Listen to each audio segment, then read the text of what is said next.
Assam doctor বিশেষ অনুষ্ঠান কণ্ঠৰ মাজলৈ আপোনালোকক স্বাগতম জনাইছোঁ। আমি আজি এক বিশেষ বিষয় আলোচনা কৰিব লৈছোঁ আৰু এই আলোচনাত আমি বিষয়সমূহ আলোচনা কৰাৰ প্ৰাক মুহূৰ্তত আমি কিছু কথা কৈ ল'ব বিচাৰিছোঁ যে শেহতীয়াকৈ দেখিবলৈ পোৱা গৈছে যে লকডাউন সৰ্বত্ৰে আৰু সৰ্বতে দেখিবলৈ পোৱা গৈছে যে কৰোণা আতংক আৰু কৰোণাৰ বিৰুদ্ধে আমি যুঁজ অব্যাহত ৰাখিছোঁ। কিন্তু তাৰ মাজতে দেখিবলৈ পোৱা গৈছে যে অসমৰ বিভিন্ন প্ৰান্তত অস্ত্ৰৰ জনজননী, বিভিন্ন সশস্ত্ৰ সংগঠনৰ তৎপৰতা অতি সন্তৰ্পে চলি আছে। এই বিষয়সমূহ আমি আলোচনা কৰিব বিচাৰিছোঁ আৰু সেয়েহে এই আলোচনাত আমি ষ্টুডিঅ'লৈ আমন্ত্ৰণ জনাই আনিছোঁ DSDৰ অধ্যক্ষ দিলীপ নুনিছা ডাঙৰীয়া। আমাৰ সৈতে লাইভত উপস্থিত আছে আলফাৰ সাধাৰণ সম্পাদক অনুপ চেতিয়া ডাঙৰীয়া, আপোনাক স্বাগতম জনাইছোঁ ডাঙৰীয়া। আমাৰ সৈতে তিনিচুকীয়াৰ পৰা উপস্থিত আছে আমাৰ উজনি অসমৰ ব্যুৰ' চিফ বিকাশ মৰাণৰ সৈতে উপস্থিত আছে আলফা নেতা প্ৰবাল নেওগ ডাঙৰীয়া। আমি সকলোকে স্বাগতম জনাইছোঁ। আমি আলোচনাৰ মাজলৈ যোৱাৰ প্ৰাক মুহূৰ্তত এটা বিশেষ ভিডিঅ' আমি দেখুৱাই ল'ব বিচাৰিছোঁ।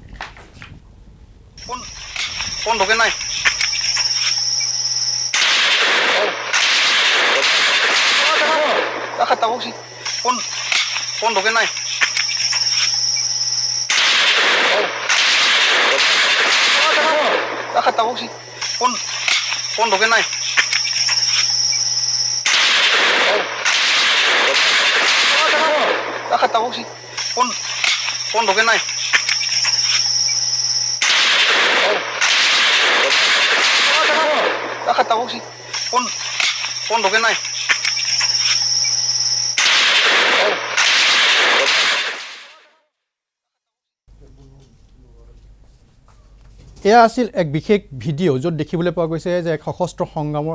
সশস্ত্ৰ সংগঠনৰ কেডাৰে এনেধৰণে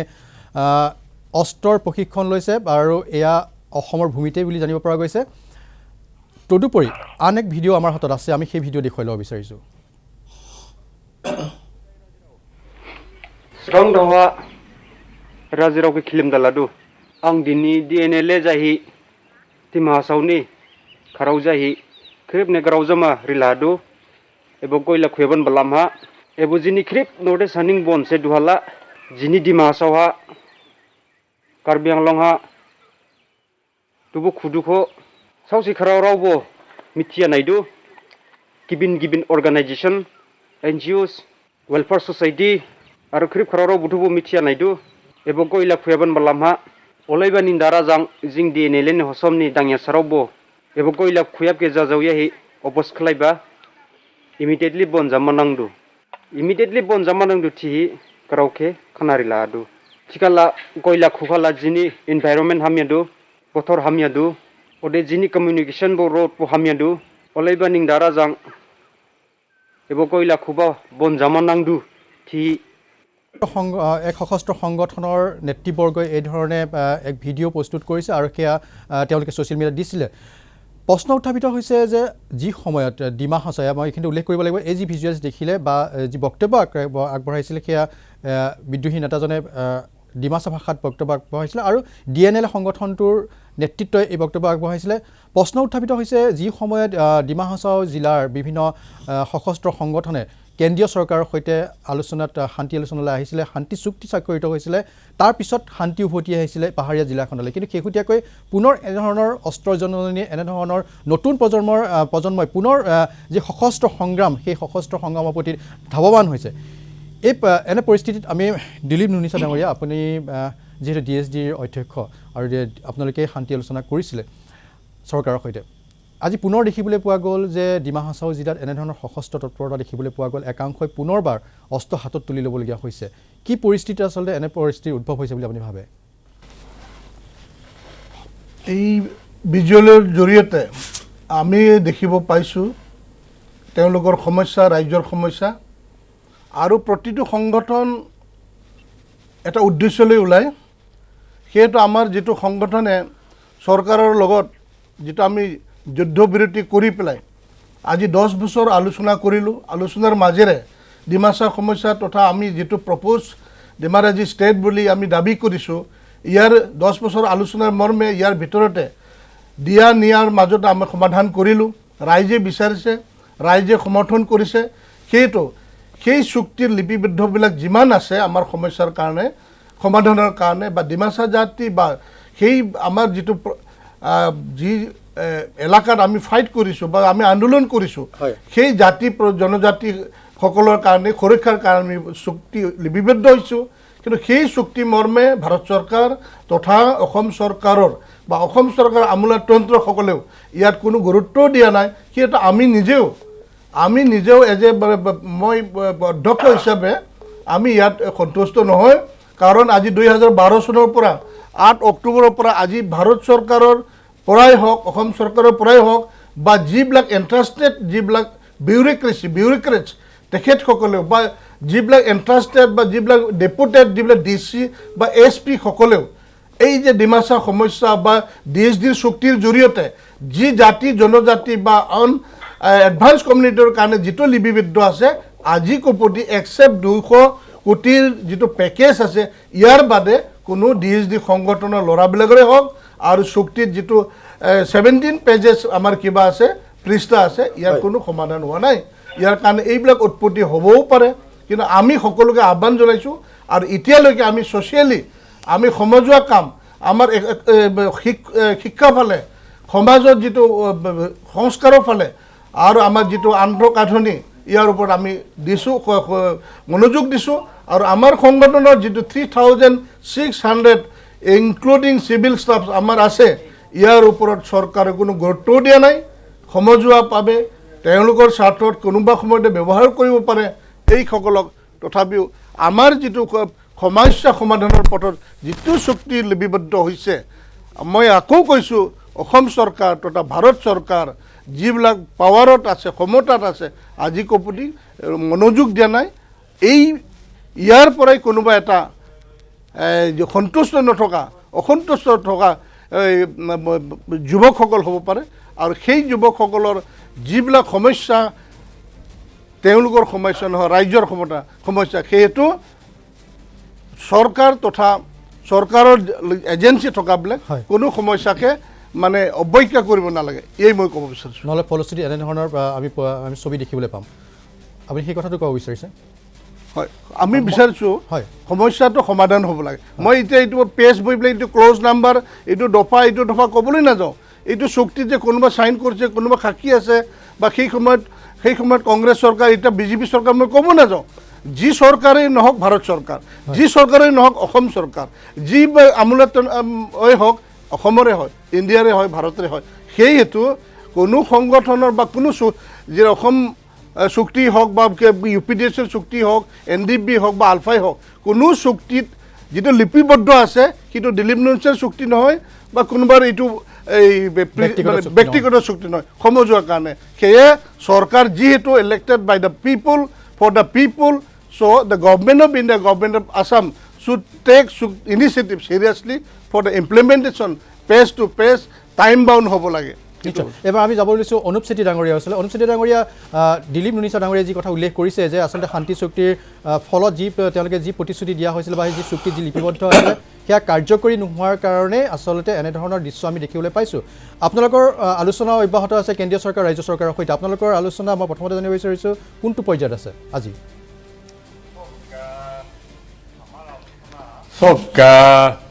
আমাৰ আলোচনা যে অন্তিম পৰ্যায়ত আছে বুলি আমাৰ যিজন মধ্যস্থতাকাৰী আছে তেখেতে AB মাথুৰ তেখেতে নতুন দিল্লীৰ এখন কিতাপ উন্মোচনৰ সময়ত তেখেতে কৈছিল যে আলফা চুক্তি অন্তিম পৰ্যায়ত আছে আৰু আমিও আশা কৰিছিলোঁ যে যোৱা জানুৱাৰী মাহৰ ভিতৰতেই চুক্তিখন সম্পাদন হ'ব কিন্তু তাৰপিছত যিহেতু এতিয়া সেই ক্ষেত্ৰত আমি কোনো অগ্ৰসৰ হোৱা নেদেখিলোঁ ভাৰত চৰকাৰে কি চিন্তা কৰি আছে আমি নাজানো তাৰপিছতে এতিয়াতো কৰোনা ভাইৰাছ আহি গ'ল COVID-19ৰ ফলত সমগ্ৰ বিশ্বতে এটা আতংকময় পৰিস্থিতিৰ সৃষ্টি হৈ আহিছে এই সময়ত আলোচনাৰ প্ৰক্ৰিয়াটো স্থবিৰ হৈ যোৱাটো স্বাভাৱিক কিন্তু আমিও আশাবাদী যে আশাহে কৰি আছোঁ আজি নাগাসকলে 1997 চনৰ পৰা তেওঁলোকে ভাৰত চৰকাৰৰ সৈতে আলোচনা প্ৰক্ৰিয়া চলাই আহিছে কিন্তু আজিলৈকে তেওঁলোকৰ কোনো এটা সমাধান সূত্ৰ ওলোৱা নাই আৰু কেতিয়া সমাধান সূত্ৰ ওলায় তাৰো এটা কোনো নিশ্চয়তা নাই আৰু এটা কথা ঠিক যে চুক্তি কৰিলেই নহ'ব চুক্তি তাক কাৰ্যকৰী কৰা কিমানখিনি হৈছে সেইখিনিৰ ওপৰতো যথেষ্টখিনি গুৰুত্ব দিব লাগিব ভাৰত চৰকাৰ বা অসম চৰকাৰে আজি DSDৰ সৈতে আজি আমাৰ বন্ধুবৰ দিলীপ নুনিছা ডাঙৰীয়াই কৈছে যে 2008 চনতে তেওঁলোকে চুক্তি স্বাক্ষৰ কৰিলে স্বাক্ষৰ কৰি পৰাৰ পিছত তেওঁলোকে কোনো কাৰ্যকৰী কৰা হোৱা নাই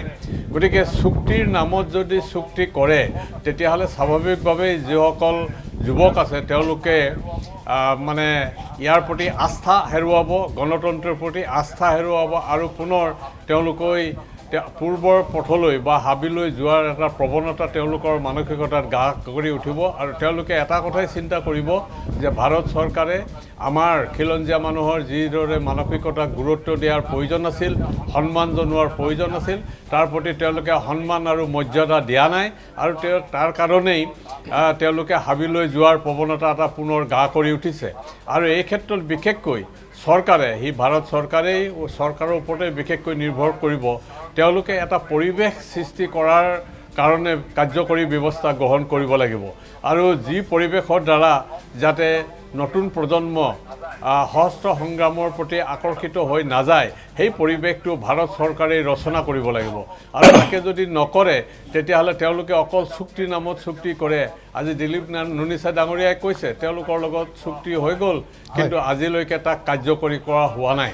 আজি চুক্তিৰ নামত অকল উন্নয়নৰ কাৰ্যসূচীয়ে নহয় তাত বিশেষকৈ পলিটিকেল যিহেতু কাৰ্যসূচী ৰাজনৈতিক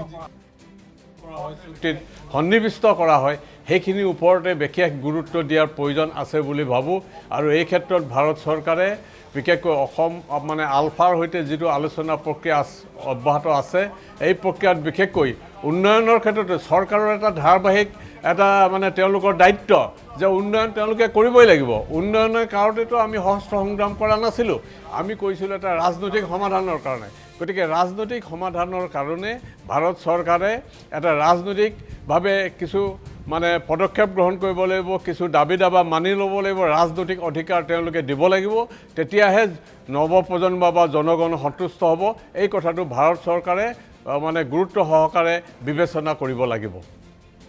আমি এইখিনি উল্লেখ কৰিব বিচাৰিছোঁ যে আমি এই আলোচনাটোৰ বিষয়বস্তু আজি বাছি লৈছোঁ এইটো কাৰণে যে কৰোণা আতংক কৰোণাৰ বিৰুদ্ধে আমাৰ যি যুদ্ধ সেয়া অব্যাহত ৰখাৰ সময়তে লকডাউন অব্যাহত থকাৰ সময়তে অসমৰ বিভিন্ন প্ৰান্তত কিন্তু দেখিবলৈ পোৱা গৈছে হয়তোবা আৰক্ষীয়ে সংঘৰ্ষত কোনো সশস্ত্ৰ সংগঠনৰ নেতা বা কেডাৰ নিহত হৈছে উজনি অসমত দেখিবলৈ পোৱা গৈছে যে কেইবাজনো আলফা স্বাধীনৰ সদস্যই আত্মসমৰ্পণ কৰিছে ঠিক একেদৰে দেখিবলৈ পোৱা গৈছে যে কেইবাজনো আলফা স্বাধীনৰ সদস্য গ্ৰেপ্তাৰ হৈছে গ্ৰেপ্তাৰ কৰিছে অসম আৰক্ষীয়ে গতিকে এনে পৰিপ্ৰেক্ষিতত অতি প্ৰাসংগিক হৈ পৰিছে যে এনেধৰণৰ লকডাউন আৰু এনেকুৱা কৰোণা আতংকৰ মাজতো কিন্তু সশস্ত্ৰ সংগঠনৰ তৎপৰতা কেডাৰৰ তৎপৰতা দেখিবলৈ পোৱা গৈছে মই এবাৰ যাব বিচাৰিছোঁ তিনিচুকীয়াত উপস্থিত আছে বিকাশ মৰাণ উজনি অসমৰ আমাৰ বিৰোচী বিকাশ মৰাণৰ সৈতে উপস্থিত আছে আলফা নেতা প্ৰবাল নেওগ বিকাশ মৰাণ আপোনাক আদৰণি জনাইছোঁ লগত প্ৰবাল নেওগ ডাঙৰীয়া আপোনাক আদৰণি জনাইছোঁ আমাৰ বিশেষ অনুষ্ঠান কণ্ঠৰ মাজলৈ মই এটা কথা জানিব বিচাৰিছোঁ প্ৰবাল নেওগ ডাঙৰীয়াৰ পৰা যে শেহতীয়াকৈ দেখিবলৈ পোৱা গৈছে যে তেখেতসকলৰ যি আলোচনা বহুতে অভিযোগ কৰিছে যে সেয়া যি ধৰণে গতি লাভ কৰিব লাগিছিল সেয়া গতি লাভ কৰা নাই বা তেখেতসকলৰ যিসমূহ কেডাৰ ডেজিগনেটেড শিবিৰত আছে তেওঁলোকে যি সুবিধা পাব লাগিছে সেই সুবিধা পোৱা নাই যাৰ ফলশ্ৰুতিত নতুন প্ৰজন্মৰ বহু যুৱক পুনৰবাৰ অৰণ্যলৈ গমন কৰিছে গতিকে এনে পৰিস্থিতিত তেওঁ কি অনুভৱ কৰে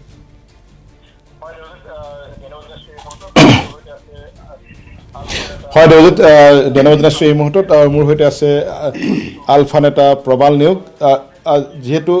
2008 চনৰ 24 জুন তাৰিখে আলফাৰ 28 নং বেটেলিয়নৰ দুটা কোম্পানীয়ে যুদ্ধৰ বিৰতি ঘোষণা কৰিছিল তাৰ পাছতে আলোচনালৈ আহিছিল আৰু সেই মুহূৰ্তত আলফাৰ 28 বেটেলিয়নৰ কামাণ্ডাৰ আছিল প্ৰবাল নেওগ আৰু তেওঁ অৱশ্যে সেই মুহূৰ্তত তেওঁ কাৰাগাৰত বন্দী আছিল কাৰাগাৰৰ পৰা মুক্তি হৈ তেওঁ যুদ্ধৰ বিৰতিত যোগদান কৰিছিল কিন্তু প্ৰশ্ন হ'ল ইতিমধ্যে যি ৰাজনৈতিক সমাধান আৰু ইয়াৰ উপৰিও বিভিন্ন সময়ত যি চুক্তি আৰু চুক্তিসমূহৰ এক লেহেমীয়াগতীয়া দীঘলীয়া যাৰ কাৰণে এনে অৱস্থা হোৱাৰ সম্ভাৱনা আছে আৰু এই মুহূৰ্তত আমি প্ৰবাল নেওগ ডাঙৰীয়াৰ পৰা আমি জানিব বিচাৰিম প্ৰবাল নেওগ আপোনাক স্বাগতম জনাইছোঁ আছাম টাইমছৰ যি আজি কণ্ঠ অনুষ্ঠানলৈ যে আপোনালোকে প্ৰথমে আলফা তৰফৰ পৰা যুদ্ধবিৰতি ঘোষণা কৰিছিল 2008 চনৰ 24 জুন তাৰিখে সদলবলে ওলাই আহিছিল আপোনালোকৰ সৈতে কেন্দ্ৰ চৰকাৰৰ আলোচনা হৈছিল অসম চৰকাৰ হৈছিল কিন্তু আজি পৰ্যন্ত আপোনালোকৰ যিসকল শিবিৰত থকা কেডাৰসকলে যেনেধৰণৰ সুবিধা পাব লাগিছিল বা আপোনালোকৰ চুক্তিখন স্বাক্ষৰ হ'ব লাগিছিল ৰাইজে বিচৰা ধৰণে যি স্বাক্ষৰ হ'ব লাগিছিল বহু বুদ্ধিজীৱীক লৈ আপোনালোকে এখন দাবিচ নোট প্ৰস্তুত কৰি দিছে কিন্তু আজিৰ তাৰিখত সেই চুক্তি হোৱা নাই আজিৰ এক দীঘলীয়া প্ৰায় 12টা বছৰ অতিক্ৰম কৰিবলৈ হ'ল 24 জুন তাৰিখে 12টা বছৰ সম্পূৰ্ণ হ'ব গতিকে আপুনি এই মুহূৰ্তত কি ক'ব বিচাৰিছে প্ৰথমে মই আসাম টক্সৰ সমূহ কৰ্মকৰ্তা আৰু লগতে সমূহ কৰ্মীলৈ বহাগৰ শুভেচ্ছা জনাইছোঁ আৰু লগতে আজি সাক্ষাৎকাৰটোৰ বাবে ধন্যবাদ জ্ঞাপন কৰিছোঁ এই যিটো বিষয় লৈ মোক এতিয়া প্ৰশ্ন কৰিছে এই সন্দৰ্ভতে মই ক'ব বিচাৰিছোঁ আৰু আজিয়ে নহয় প্ৰথমতে আগতো কৈ আহিছোঁ যে যেতিয়া কোনো এটা জাতিয়ে বা জনগোষ্ঠীয়ে যেতিয়া বিশেষকৈ দুটা দিশত অৰ্থনৈতিক আৰু ৰাজনৈতিকভাৱে আমি বঞ্চিত হৈছোঁ শোষিত হৈছোঁ বুলি মই উপলব্ধি কৰে আৰু যেতিয়া গণতান্ত্ৰিকভাৱে সংগ্ৰাম কৰি যেতিয়া কোনো সুফল নাপায় তেতিয়াই সশস্ত্ৰ পন্থালৈ অৱগতি কৰে এই জলপটকৈ উত্তৰ পূৰ্বাঞ্চলত প্ৰমাণিত হৈ আহিছে আৰু এই কথাটো সত্য যে যেতিয়া কোনো এটা সংগঠনৰ শক্তি বৃদ্ধি হৈ থাকে যেতিয়া সংগঠনটো শক্তিশালী ৰূপত আত্মপ্ৰকাশ তেতিয়া চৰকাৰে খুব আলোচনাৰ কথা কয় সমস্যা সমাধানৰ কথা কয় আৰু যেতিয়া চৰকাৰ আহ্বান ক্ৰমেই হওক বা জনগণৰ অনুৰোধ ক্ৰমেই হওক আহ্বানতে হওক যেতিয়া যুদ্ধবিৰতিলৈ অহা হয় তাৰ পাছত কিন্তু সমস্যাটো সমাধানৰ ক্ষেত্ৰত চৰকাৰৰ ফালৰ পৰা যি ধৰণে আগুৱাই লৈ যাব লাগে সেইটো ক্ষেত্ৰত মানে জলপটকৈ প্ৰমাণিত হৈ আহিছে যে সেইটোত চৰকাৰ চূড়ান্তভাৱে গাফিলতি কৰে কেৱল যুদ্ধবিৰতি চুক্তি স্বাক্ষৰকাৰীসকললৈ নহয় ইতিমধ্যে যুদ্ধবিৰতিত অহাৰ পাছত যিসকলৰ লগত চুক্তি হৈ গ'ল যুদ্ধবিৰতিত থকা অৱস্থাতেই নহয় উদাহৰণস্বৰূপে DSD অসমৰে আৰু অসমৰে কাৰ্বি আংলঙৰ UPDS DSD UPDS আৰু এতিয়া NDFB এই সংগঠনখিনি আৰু তাৰ আগতো উত্তৰ পূৰ্বাঞ্চলৰ NSCNই হওক বা মিজোসকলৰ হেৰিয়ে হওক যে দেখা গৈছে যে চৰকাৰে আলোচনা প্ৰক্ৰিয়াটোলৈ অনাৰ ক্ষেত্ৰত প্ৰথমতে খুব তৎপৰতা দেখুৱায় সমস্যা সমাধান শান্তিপূৰ্ণভাৱে হ'ব বন্দুকেৰে নহয় আৰু বিভিন্ন প্ৰতিশ্ৰুতি আশ্বাস প্ৰদান কৰে কিন্তু যেতিয়া যুদ্ধবিৰতিলৈ অহা হয় চৰকাৰৰ যি তাৰ পৰৱৰ্তী পৰ্যায়টোত সমস্যাটো সমাধান কৰিবৰ কাৰণে চৰকাৰে যিটো আন্তৰিকতা লৈ যাব লাগে এটা সমাধান উলিয়াবৰ কাৰণে সেইখিনি ক্ষেত্ৰত চৰকাৰে কৰা দেখা নাযায় এইটো বহুবাৰ প্ৰমাণিত হৈ আহিছে আৰু যুদ্ধবিৰতি বা খুব বেছি তাৰ পৰৱৰ্তী পৰ্যায়ে এখন চুক্তি তালিটোপৰি মাৰি সামৰি থোৱা ইমানতেই আৰু তাৰ ফলশ্ৰুতিত কি হয় ক্ষোভিত আৰু বঞ্চিত হোৱাৰ মনোবেদনাখিনি যিহেতু থাকি যায় গতিকে তেতিয়া সেই সংগঠনৰ নামত নহ'লে আকৌ পুনৰ বেলেগ ৰূপত হ'লেও আত্মপ্ৰকাশ কৰে মুঠতে চৰকাৰে এটা সৎ প্ৰচেষ্টা চলাব লাগিব যে কেৱল যুদ্ধবিৰতিলৈ আনো বা কেৱল এখন যোৱা টাপলি মৰা চুক্তি কৰোঁ এইটো নহয় সমস্যাটো উৎপত্তি ক'ৰ পৰা হৈছে কিহৰ কাৰণে সৃষ্টি হৈছে এই বিষয়খিনি চৰকাৰে যেতিয়া মৰ্মে উপলব্ধি নকৰিব যেতিয়ালৈকে সমস্যাৰ সমাধানৰ প্ৰকৃত পথৰ যেতিয়ালৈকে চৰকাৰে সন্ধান নকৰিব তেতিয়ালৈকে এনেবোৰ ঘটনা ঘটিয়ে থাকিব গতিকে দুৰ্ভাগ্যজনক বিষয় আজি আমাৰ ক্ষেত্ৰতো হয় আজি 11-12 বছৰ হ'ল প্ৰথমে আমি 28 বেটেলিয়নৰ A আৰু C কোম্পানীক লৈ আমি যুদ্ধবিৰতি প্ৰথম আৰম্ভ কৰিছিলোঁ আজি কিমান বছৰ হৈ গ'ল আজি এটা সময়ত কেন্দ্ৰটো ৰাজ্যটো কংগ্ৰেছ চৰকাৰ সনাতন চৰকাৰ তাৰপিছত বিজেপি চৰকাৰ আজি দুটা কাৰ্যকাল পাৰ হৈ গৈছে কিন্তু এতিয়ালৈকে কোনো সমাধানৰ কোনো উমঘাম নাই যাৰ ফলশ্ৰুতিত আজিও সমস্যাটো সুদূৰপ্ৰাহত হৈ আছে আৰু হয় এইটো আমি ক'ব বিচাৰিছোঁ যে শক্তিটো ক্ষয় হৈছে আলফাৰ কিন্তু নিশেষ হৈ যোৱা নাই আৰু এতিয়াও কিছু ল'ৰা গৈয়ে আছে কিছু এতিয়াও টেষ্ট দিয়ে আছে কিছু এতিয়া আত্মবলিদান দিয়ে আছে গতিকে এইটো একদম স্পষ্ট কথা যে সামৰিক সন্ত্ৰাসে বা সামৰিক অভিযানকে চৰকাৰে যিটো প্ৰধানত বা কূটনৈতিকভাৱে যিটো মানে প্ৰচেষ্টা চলায় সামৰিক অভিযান আৰু এফালে আলোচনা মেজলৈ আনিবৰ কাৰণে কূটনৈতিক প্ৰচেষ্টা এই দুটাই যথেষ্ট নহয় সমান্তৰালভাৱে মই আকৌ কৈছোঁ যে সমস্যাটো উৎপত্তি কিহৰ আৰু সমাধানৰ পথ কোনটো কি কৰিলে বেমাৰটো নাইকিয়া হ'ব সেই বিষয়টোত চৰকাৰে সমানে গুৰুত্ব আৰোপ কৰিব লাগিব মূল কথাখিনি হ'ল এইখিনি দিলীপ ননিচা ডাঙৰীয়া দেখিবলৈ পোৱা গ'ল প্ৰবাল নিয়োগ ডাঙৰীয়া এটা কথা উল্লেখ কৰিলে যি সময়ত শান্তি চুক্তিলৈ তেওঁলোকে আহিলে বা বিভিন্ন সংগঠনে যি সময়ত যুদ্ধবিৰতি ঘোষণা তাৰ পাছত যি চৰকাৰ আগ্ৰহ থাকিব লাগে সেই আগ্ৰহ দেখিবলৈ নাপায় বুলি তেওঁ উল্লেখ কৰিলে, যাৰ ফলশ্ৰুতিত নতুন আছামে পুনৰ টেষ্ট দিবলগীয়া হয়। আজিৰ তাৰিখত ডিমা হাছাও জিলাতো তেনেধৰণৰ দৃশ্য দেখিবলৈ পোৱা গৈছে নেকি, আপুনি ভাবে নেকি? আমি এতিয়া অথনি মই ক'লোঁ যে সমস্যা সমাধানৰ কাৰণে আগ্ৰহী হৈছে চৰকাৰ, লগতে সচেতন মহলে বুদ্ধিজীৱীসকলে আমাক সমৰ্থন কৰিছে। সেয়েহেতু আমাৰ যিটো দাবী, আমি দাবী অনুযায়ী দাবী আমি ত্যাগ কৰা নাই, তথাপি আমি চৰকাৰৰ লগত আলোচনা কৰিছোঁ যে অথনি অলপ আগতে অনুপ চেতিয়া দাই কৈছে, প্ৰবাল নৰহ ডাঙৰীয়াও কৈছে, ঠিক তেনেকুৱাই ৰাজনৈতিক সমস্যা, অৰ্থনৈতিক সমস্যা, আমাৰ সাংস্কৃতিক সমস্যা, ইয়াৰ ওপৰত আমি আন্দোলন কৰিছোঁ। এতিয়া সমস্যা সমাধানৰ কাৰণে হয় ভাৰত চৰকাৰ, অসম চৰকাৰে কৈছে দ্য ছেপাৰেটেড জাষ্ট নাও, right now not possible within India. কিন্তু আমি চুক্তি কৰাৰ এবছৰ পাছতে তেলেংগানা হৈ গ'ল, বাকীবিলাক হৈয়ে থাকিব। কিন্তু তথাপি আমি গিভ এণ্ড টেকৰ মাজত ডিমাচা জাতিৰ সমস্যা সমাধানৰ কাৰণে, ডিমাচা জাতি এটা ৰজাদিনীয়া আছিল বোলে বুৰঞ্জীয়ে কয়, আমাৰ মনুমেণ্টছে কয়, সেই ডিমাচাসকলৰ only 6 schedule area Karbi Anglong and the এনচিল্ড অট'নমাছ কাউন্সিলত থকাৰ কাৰণে ভাষা সংস্কৃতি উন্নতিৰ কাৰণে ষষ্ঠ অনুসূচী দি দিলেই নহ'ব। তাতনো কোন কাৰ্বিৰ ভাষাৰ উন্নতি হৈছে, তাতনো কোন ডিমাচাৰ ভাষা উন্নতি হৈছে? The aims and object of the 6 schedule is to develop the culture and language of the tribal people. বাকী অসমৰ ভৈয়ামত থকা ডিমাচাসকলৰ ভাষাৰ উন্নতি হ'ব নালাগিব? তাত IDDB tribal belts and block, tribal TSB বেল্টৰ লগত থকা ডিমাচাসকলৰ বা অন্য ট্ৰাইবেলসকলৰ উন্নতি হ'ব নালাগিব? সেইহেতু আমাৰ চুক্তিত আমি 2.8ত লিখা আছে, অসম চৰকাৰক কৈছিলোঁ যে ডিমাচা ডেভেলপমেণ্ট কাউন্সিল বা Dimasa autonomous council outside Dima Hasao and Karbi Anglong district যদি separate state of Dima Hasao নিদিয়ে, আমাৰ এনচেষ্ট্ৰেল ৰাইট আছে, আমাৰ হিষ্ট্ৰিকেল ৰাইট আছে, তথাপিও গিভ এণ্ড টেক পৰিচয়ৰ জৰিয়তে সকলো সমস্যা সমাধান হয়। কিন্তু সেই বৰ্মন হোজাই ডেভেলপমেণ্ট কাউন্সিল, যিটো সংবিধানে প্লেনছত ব্ৰহ্মপুত্ৰত থকা হোজাই আৰু বৰাকত থকা বৰ্মন বুলি কয়, সেই চুক্তিত for the development of the Dimasa speaking people, চ' Barman and Hojai living in Cachar and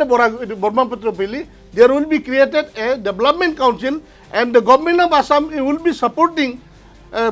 for everything, economically, socially, everything. But why? Where? কি হ'ল? আজি 7 বছৰ 8 বছৰ হৈ গ'ল। Where is the Assam government? Where is the India government? That time the government of Assam, government of India blamed the Congress ruled government. Now the BJP government, the great government, the smart, experienced, brilliant prime minister in India. We all proud of him. But still, what is here? To deal to the non-implementation of DSD accord. এই কাৰণে এতিয়া কাছাৰত থকা ডিমাচাবিলাকৰ মই আপোনাক কওঁ, আজি আছাম টক্স আমাক সময় দিছে, বৰাক বুলি 3টা ডিষ্ট্ৰিক্ট আছে, কৰিমগঞ্জ হাইলাকান্দিত থকা ডিমাচাবিলাক ভাষা নাজানা, নিজৰ সংস্কৃতি নোহোৱা হৈ গ'ল। নগাঁও ডিষ্ট্ৰিক্ট হোজাৰ কামপুৰ এলেকাত য'ত নেকি কছাৰী সত্ৰ আছে, তাত থকা ডিমাচাসকলৰ এক্সিষ্টেঞ্চ কি হৈ আছে, আৰু পাহাৰত থকা যে নহ'ব এইটো নহয়। সেইহেতু government of India, government of Assam যিহেতু মানে ডিটাৰমাইন নিৰ্ণায়কভাৱে আপোনালোকে যিটো স্পষ্টীকৰণ দিছে যে there will be solution and every 6 মান্থত, প্ৰত্যেক 6 মাহত এটা এটা এটা joint monitoring group GMG meeting হ'ব। সেই GMGত ডিষ্ট্ৰিক্ট নামতে, সেই GMGত UPDCক নামতে all the signatories are depriving from the invitation from the GMG that is led by Assam government and the government of India. এইটো কাৰণে আমি দুখ প্ৰকাশ কৰিছোঁ। নিশ্চয় অতি গুৰুত্বপূৰ্ণ অভিযোগ, আৰু এই অভিযোগ যদি অব্যাহত থাকে তেতিয়াহ'লে তেখেতসকলে যি শান্তি চুক্তি কৰিছিলে সেই শান্তি চুক্তি ফলপ্ৰসূ হ'ব বুলি আশা কৰিব নোৱাৰি। আমি এইখিনি লৈ লৈছোঁ খন্তেক বিৰতিৰ পিছত পুনৰ উভতি আছাম টক্সৰ এই বিশেষ অনুষ্ঠান কণ্ঠৰ মাজলৈ। বিৰতিৰ পিছত পুনৰ উভতি হৈছে আছাম টক্সৰ এই বিশেষ অনুষ্ঠান কণ্ঠৰ মাজলৈ। আমি কৈছিলোঁ যে লকডাউন অব্যাহত থকাৰ সময়তো, কৰোনাৰ বিৰুদ্ধে আমি যুদ্ধ অব্যাহত ৰখাৰ সময়তো আমি আজি বিশেষ বিষয়ে আলোচনা কৰিব ওলাইছোঁ, কাৰণ শেহতীয়াকৈ দেখিবলৈ পোৱা গৈছে ৰাজ্যৰ বিভিন্ন প্ৰান্তত যি সশস্ত্ৰ সংগ্ৰামী আছে, যি সশস্ত্ৰ অস্ত্ৰধাৰী, যি সশস্ত্ৰ সংগঠনৰ সদস্য আছে বা তেওঁলোকৰ নেতা আছে, তেখেতসকলৰ তৎপৰতা দেখিবলৈ পোৱা গৈছে। সেই তৎপৰতা দেখিবলৈ পোৱা গৈছে যে শেহতীয়াকৈ দেখিবলৈ পোৱা গৈছে যে উজনিতে হওক বা মধ্য অসমতে হওক বিভিন্ন বিভিন্ন সংগঠনৰ বিৰুদ্ধে আৰক্ষীৰ অভিযান অব্যাহত আছে শেহতীয়াকৈ দেখিবলৈ পোৱা গ'ল যে কাৰ্বি আংলঙত দুজনকৈ DNL নেতা নিহত হৈছিলে আৰক্ষী আৰু অৰ্ধসামৰিক বাহিনীৰ সেনাৰ যি অভিযান সেই অভিযানত আৰু তাৰ উপৰি দেখিবলৈ পোৱা গ'ল যে উজনি অসমতো দেখিবলৈ পোৱা গ'ল যে কেইবাজনো আলফা সদস্য গ্ৰেপ্তাৰ কৰিছে অসম আৰক্ষীয়ে ঠিক একেদৰে কেইবাজনো আলফা স্বাধীনৰ সদস্যই আত্মসমৰ্পণ কৰিছিলে গতিকে স্বাভাৱিকতে প্ৰাসংগিক হৈ পৰিছে আমি যি সময়ত লকডাউন মানিছোঁ সেই সময়ত কিন্তু ৰাজ্যৰ বিভিন্ন প্ৰান্তত এই সশস্ত্ৰ সংগঠনৰ যিসকল কেডাৰ আছে তেওঁলোকৰ তৎপৰতা দেখিবলৈ পোৱা গৈছে আৰু সমান্তৰালকৈ আৰক্ষীৰ অভিযানো আমি দেখিবলৈ পাইছোঁ গতিকে প্ৰাসংগিক হৈ পৰিছিল এই বিষয়টো আলোচনা কৰাৰ এই মুহূৰ্তত আমি দেখুৱাই ল'ব বিচাৰিছোঁ এক বিশেষ ভিডিঅ'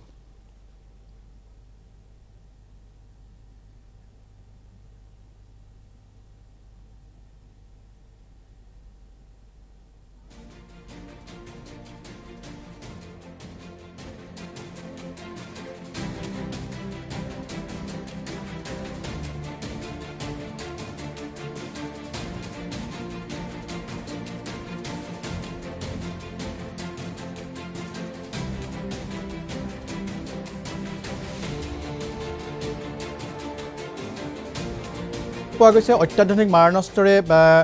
কিছু অস্ত্ৰধাৰী দেখিবলৈ পোৱা গৈছে সেয়া DNL কেডাৰ বুলি জানিব পৰা গৈছে বিভিন্ন স্থানত এনেধৰণে মুকলি আকাশৰ তলত অত্যাধুনিক মাৰণাস্ত্ৰৰে সজ্জিত এইসকল সশস্ত্ৰ সংগ্ৰামী সমান্তৰালকৈ আমি যদি চাওঁ আন এক ভিজুৱেলছো আমাৰ আছে আন এক ভিডিঅ' আছে সেই ভিডিঅ' আমি দেখুৱাই ল'ব বিচাৰিছোঁ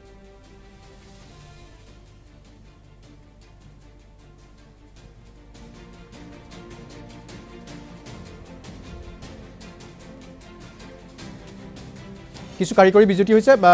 যিসমূহ অডিঅ' আছিলে ভিডিঅ'সমূহৰ সেই অডিঅ'সমূহ আমি দেখিবলৈ সক্ষম হোৱা নাই এইখিনিতে মই পুনৰ দিল্লী নুনিছৰ ওচৰত মই দিনেহা ক্ৰেপ ওমেন ছ'চাইটি দিনা ক্ৰেপ जादे गिबिन ससाइटिन सुंबो जिंगे नांगौ दारा जिं दिना बायगौबा सिकला बायगौबा यावना दिनेहा हेरबा क्राउरन बिसिंहा बुजिया एबा खनाय एबा दंलावफोरे तेवबो जिं दिना नुजावबा यावना क्रेप बुइखे नाय दादा क्रेप बुजिं जंगारावसि खुसियामोन नांमा आर जिं दिनेहा जिन दिमासा जादि तेवबो बिले अल इरासिन ने कार्बि आंलंनिया दिमासा जादि तेवब्रा दं जिं क्रेप बेबो माया दं आर जिन बसौ माया दंमा नांमा तेला दिनेहा जिं के गादां पार्टी थिदा दिमासा जादिन बिसिंहा हामिया माया बरे जादि के हामिया माइबा ओबाने क्रेप बुजि लाइ मानसिरा दिनेहा जिं नुजावलादो आर दिमासा जादि क्रेप जुथाय रायजोराव जिं जिनि साइड गिदिन जिं जिनि गराव जमाके खानारिमा बावबा सिगां थावा आं प्राइस बारेके आं फिल्म दालादु बनि याखना जिनि रायजोरावके आं एरानसिं बिलादु जुथाय खामजमा खाजमा आं यावफालादु जुथाय जिं नादि खालायमाने जिं यावदि दिफायबा सिखाते जिं जेनाने फान्दा राजि कदाय नांजावदु सिगां राजा सावने गिजिं जिनि खाहा जिं नांजावफिन्दु जिनि हाथानि जिं दंबा सान्थि माइमा नांदु जिनि राजि नांजावफिन्दु जिं उन थुरजां जिं DNL दिमासा जादिनि दांया हसम दांया खुनां जिं मासे हसमनि खलायदा जिं सेक्रिफाइस खालायमा जादिनि खलाय जिं बायगौबा जेनान फान्दा राजि ना नांफिन्दु दिमा जादि DNL हायो लावथे हायो लावथे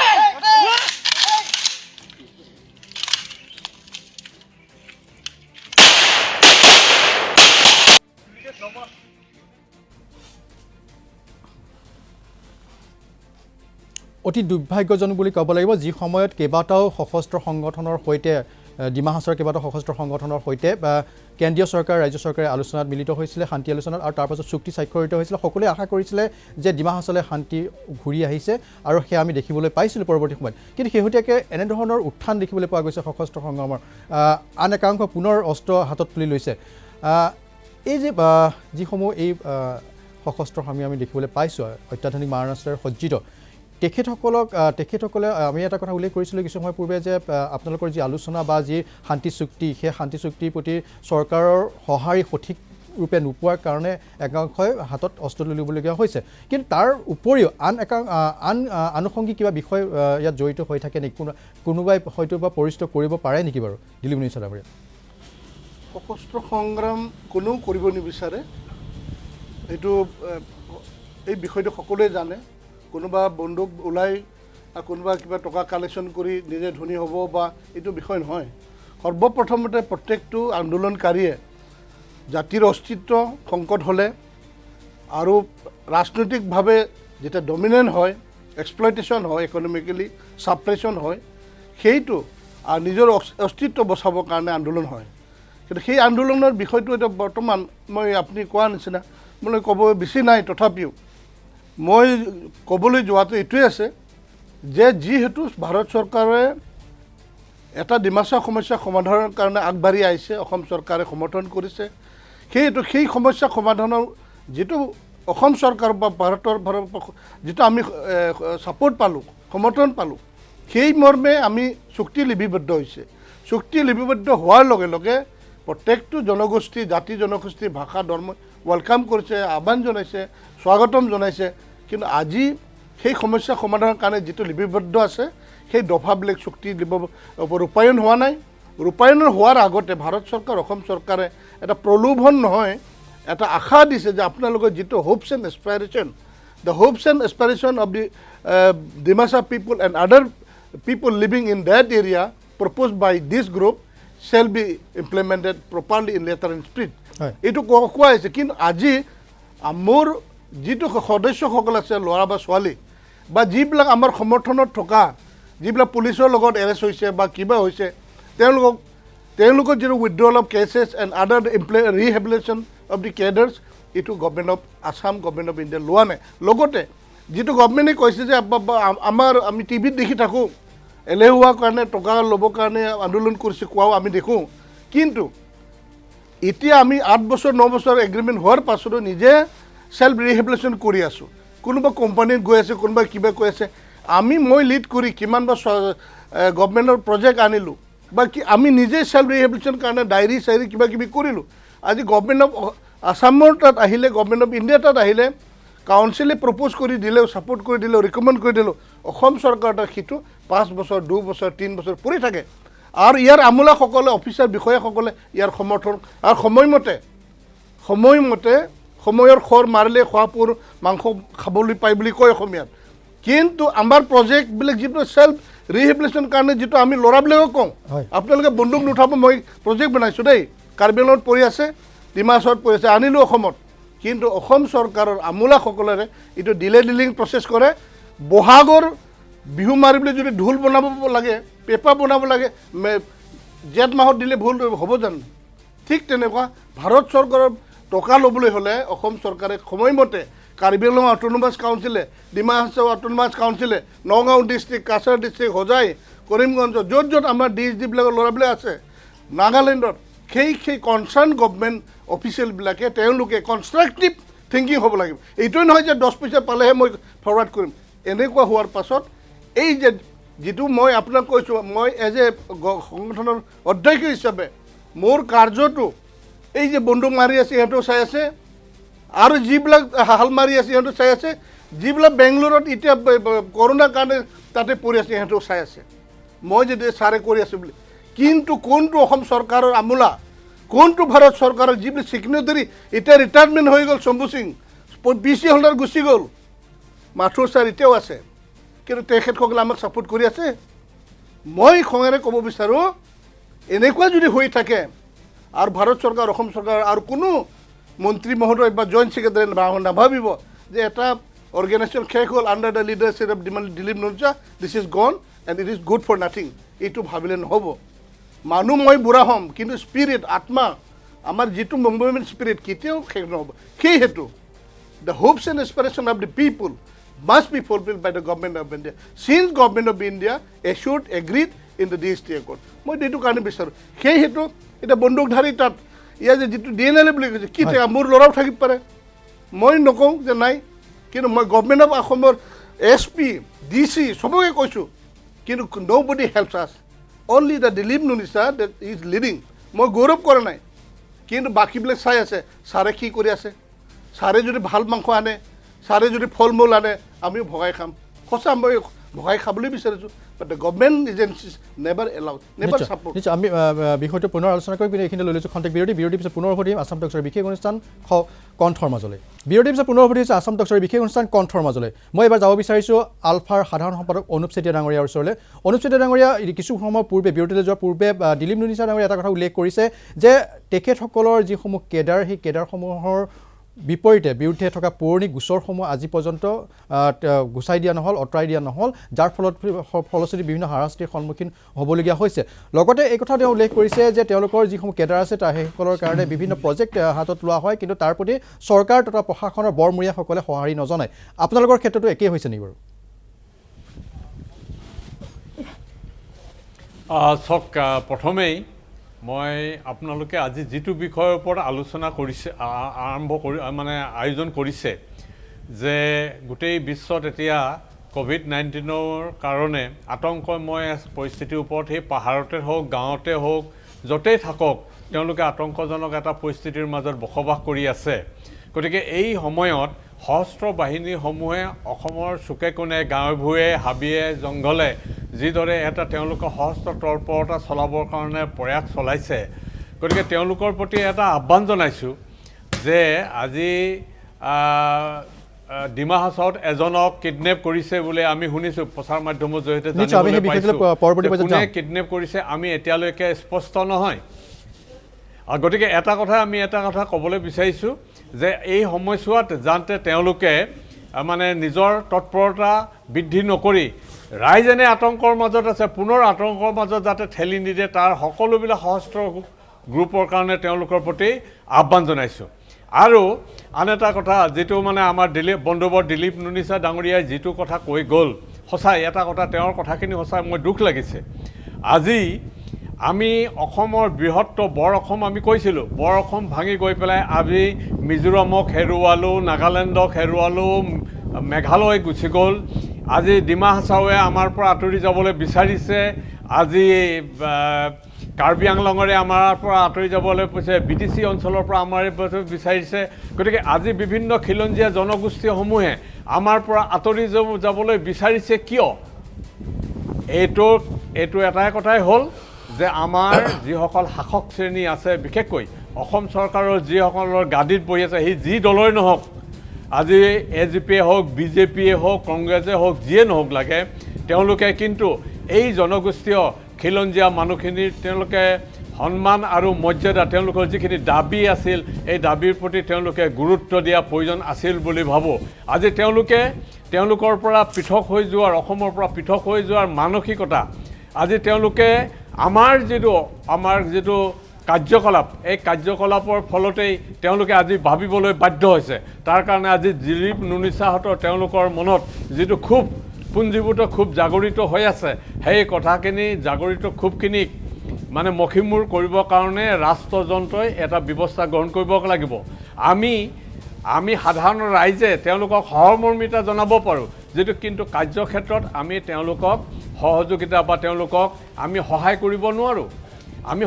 সহমৰ্মিতাহে জনাব পাৰোঁ। গতিকে অসম চৰকাৰে তেওঁলোকে আজি যিসকল তেওঁলোকৰ সতীৰ্থ আজি মানে সহস্ৰ পন্থা বাদ দি পেলাই মূল সুঁতিলৈ ঘূৰি আহিলে, তেওঁলোকৰ যিখিনি চুক্তি কৰিলে, এই চুক্তি কাৰ্যকৰী কৰাৰ প্ৰথম কথা হ'ল অসম চৰকাৰে আৰু ভাৰত চৰকাৰে কাৰ্যকৰী কৰাৰ প্ৰথম পদক্ষেপ গ্ৰহণ কৰিব লাগে। আৰু যিসকল সতীৰ্থ আছে তেওঁলোকৰ পুনঃসংস্থাপনৰ কাৰণে ব্যৱস্থা গ্ৰহণ কৰিব লাগে। আৰু ৩ নম্বৰতে তেওঁলোকৰ বিৰুদ্ধত যিখিনি মোকদ্দমা আছে, এই মোকদ্দমাবিলাক উঠাই লোৱাৰ কাৰণে বিশেষ ব্যৱস্থা গ্ৰহণ কৰিব লাগে। এটা কথা ঠিক, মোকদ্দমাৰ ক্ষেত্ৰত বিশেষকৈ অসম চৰকাৰৰ ওপৰত নিৰ্ভৰ কৰে। গতিকে অসম চৰকাৰে এইখিনি মোকদ্দমা যিটো পুৰণা হৈ গৈছে, এই মোকদ্দমাবিলাক তেওঁলোকে যদি কিছুমান বাধ্যবাধকতা থকা যিটো হাইনেছ ক্ৰাইমবিলাক তেওঁলোকে যদি উঠাই ল'ব নোৱাৰে, তেওঁলোকে তৎকালে কি হ'লে বিচাৰ ব্যৱস্থাটো ত্বৰান্বিত কৰি পেলাই, ফাষ্ট ট্ৰেক বিচাৰ কৰি পেলাই এইবিলাক নিষ্পত্তি কৰি দিব লাগে। যিহেতু আজি 20-25 বছৰৰ যিবিলাক মোকদ্দমা আছে, এই মোকদ্দমাবিলাকৰ যিবিলাক উপযুক্ত সাক্ষী নাই, উপযুক্ত মানে নথিপত্ৰ নাই, নথিপত্ৰ নোহোৱাকৈ মানে এটা মোকদ্দমা দি পেলাই ওলমাই ৰাখিছে। গতিকে আমাৰ বিৰুদ্ধতো ৰাখিছে, এনেকুৱা মোকদ্দমা দি পেলাই এটা ওলমাই ৰাখিছে, যাৰ কাৰণে নেকি আমি এতিয়া আদালতত গৈ হাজিৰ হৈ থাকিব লাগে। ইফালতে আমি নিজকে সংস্থাপন কৰিবৰ ব্যৱস্থা কৰিম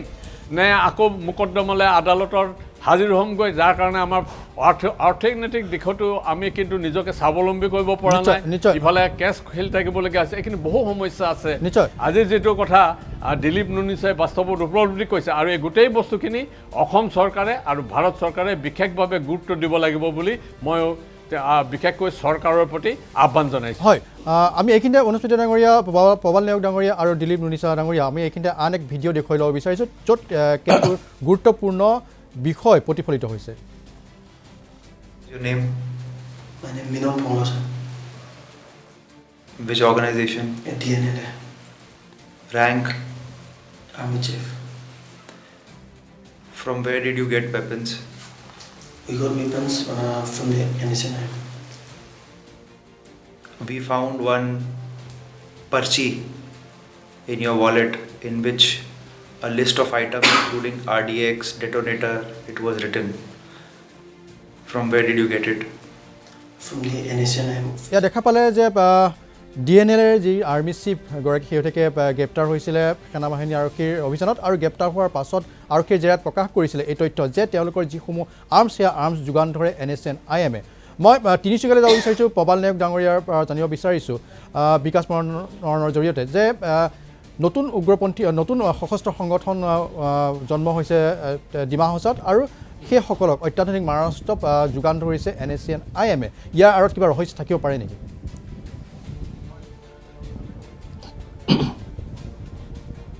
হয়, তালুকদাৰ, মই এই বিষয়ে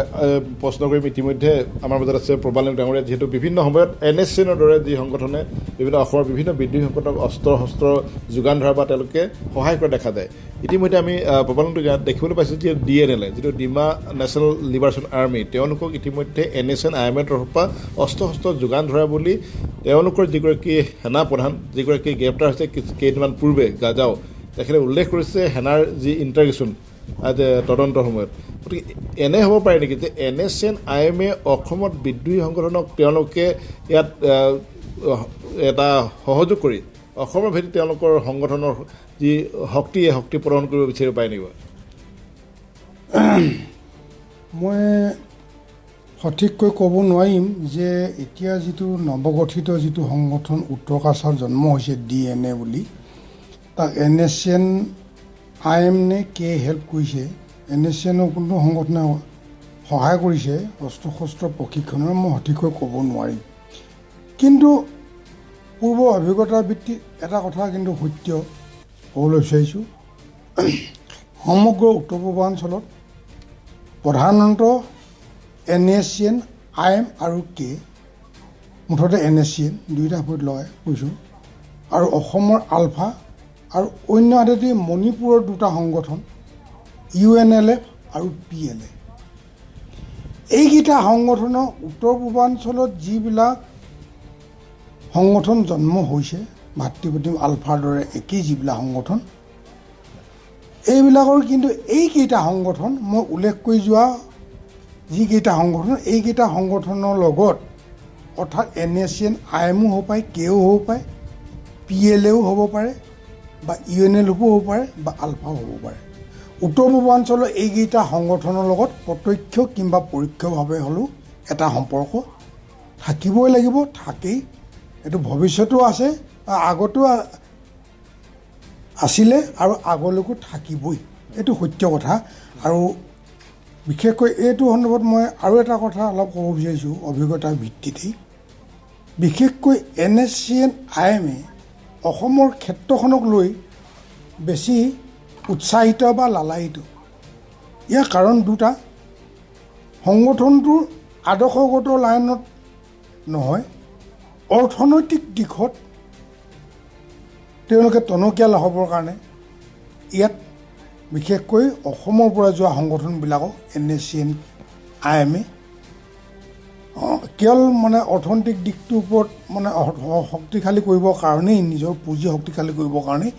অস্ত্ৰ শস্ত্ৰ প্ৰশিক্ষণখিনি দিয়ে। কাৰণ যেতিয়া এটা সংগঠন জন্ম হ'ব, তেখেতলোকৰ ওচৰত যেতিয়া যাব, তেতিয়া সেইটো চুক্তি হয় যে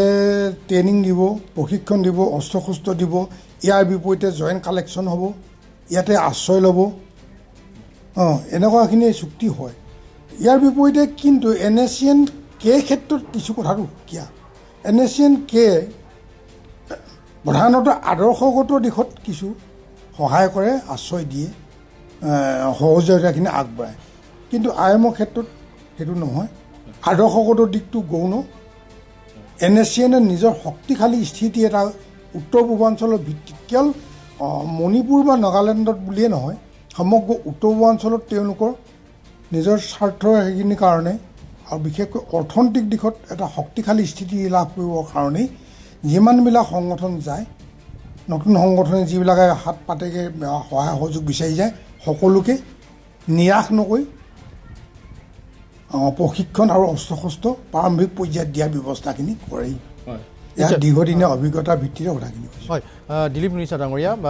প্ৰবাল নেওগ ডাঙৰীয়া যি কথা ক'লে তাৰ পৰা এটা কথা অনুমান কৰিব পাৰি যে এইসকল যি নৱগঠিত সংগঠন এই নৱগঠিত সংগঠনক তৎপৰ কৰি তুলিবৰ কাৰণে শক্তিশালী কৰি তুলিবৰ কাৰণে NSCN IMে বিভিন্ন চুক্তিৰ বিপৰীতে সহায় কৰিব পাৰে বা কৰিছে ই কিমান ভয়ংকৰ এক বাৰ্তা বুলি আপুনি ভাবে এইটো কথা বহুত ক্ষেত্ৰত সঁচা বহুত ক্ষেত্ৰত সঁচাও নহয় কিন্তু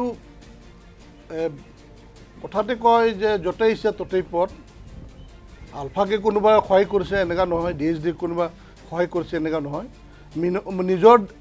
দৃষ্টিভংগী নিজৰ নিৰ্ণায়ক ভূমিকা ডিটাৰমিনেশ্যন সেল্ফ ডিটাৰমিনেশ্যন যদি থাকে আৰ্মছ বা কোনোবা NSCN বা কোনোবা নগা মণিপুৰী নিদিলেও হয় ঘৰতে আহি যায় ঠিক তেনেকুৱা যেনে আলফা যে সভান্তিৰ কাৰণে ষ্ট্ৰাগল কৰি আছে তেওঁলোকক কোনেও কোৱা নাই তেওঁলোকৰ ডিটাৰমিনেশ্যন আছে সেইটো তেওঁলোকে তেখেতসকলে ওলাই পৰিছে আমি এটা আমাৰ অথনি কৈছোঁ যে identity crisis exploitation economically politically dominated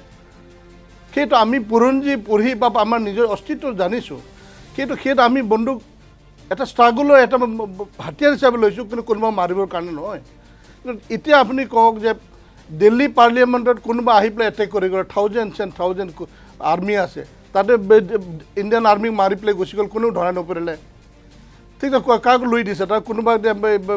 আলকাদাই দিছে কোনোবা দিছে বুলি ক'ব নেকি ঠিক তেনেকুৱা এই যে ল'ৰা কৈছে বা তেওঁলোকৰ বেলেগ মেটাৰ ইয়াতে যিটো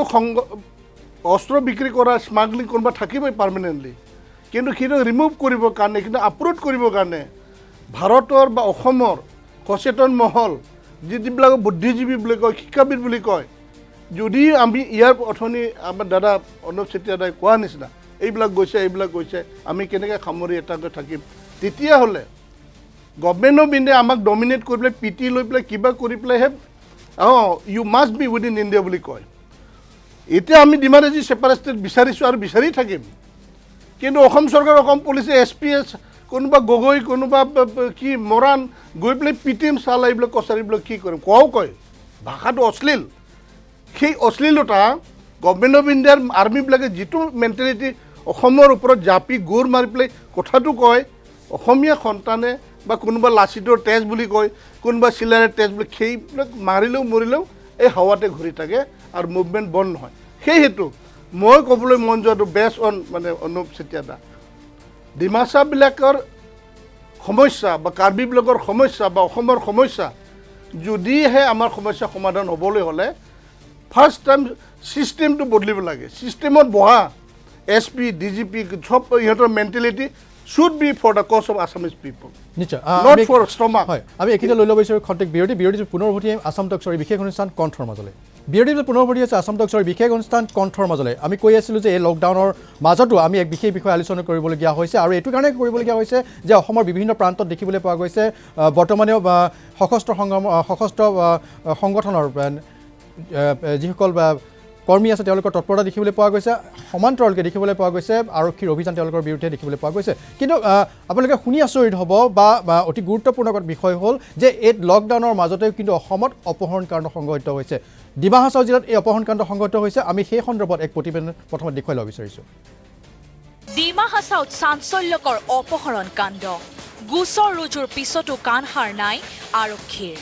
কোনে অপহৰণ কৰিলে সন্তোষ হোজাই দেশত লকডাউন চলি থকা সময়তেই ডিমা হাছাওত চাঞ্চল্যকৰ ঘটনা ডিমা হাছাওৰ হাৰাংগাজৰ ৩৮ বছৰীয়া সন্তোষ হোজাই নামৰ ব্যক্তিজনক নিজ ঘৰৰ পৰাই অপহৰণ কৰি নিয়াৰ ঘটনাই পাহাৰীয়া জিলাখনত তীব্ৰ চাঞ্চল্যৰ সৃষ্টি কৰিছে পৰিয়ালৰ লোকে হাৰাগাজাও আৰক্ষী থানাত গোচৰ ৰুজু কৰিছে যদিও এই মুহূৰ্তলৈ কোনো সুংসূত্ৰই বিচাৰি পোৱা নাই আৰক্ষীয়ে अच्छा दीदी क्या हुआ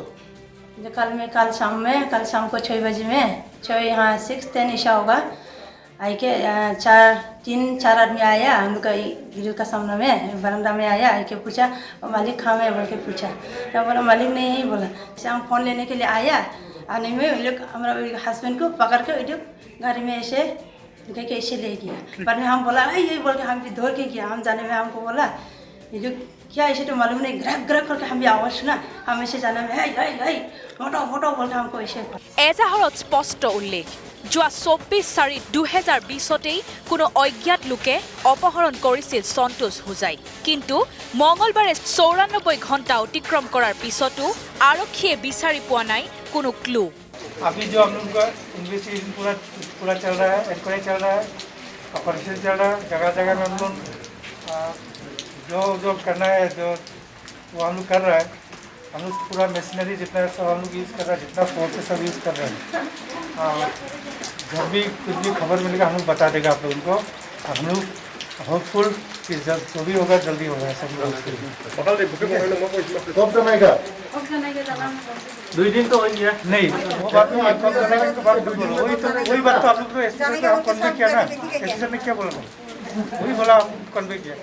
ইফালে হাৰাগাজাও আৰক্ষী থানাত 03/2020 নম্বৰত গোচৰ ৰুজু কৰাৰ পিছতো ব্যক্তিজনৰ কোনো সুংসূত্ৰ বিচাৰি নোপোৱাত ক্ষুব্ধ ৰাইজ উপস্থিত হয় আৰক্ষী থানাত किडनैपिंग तो अभी हो गया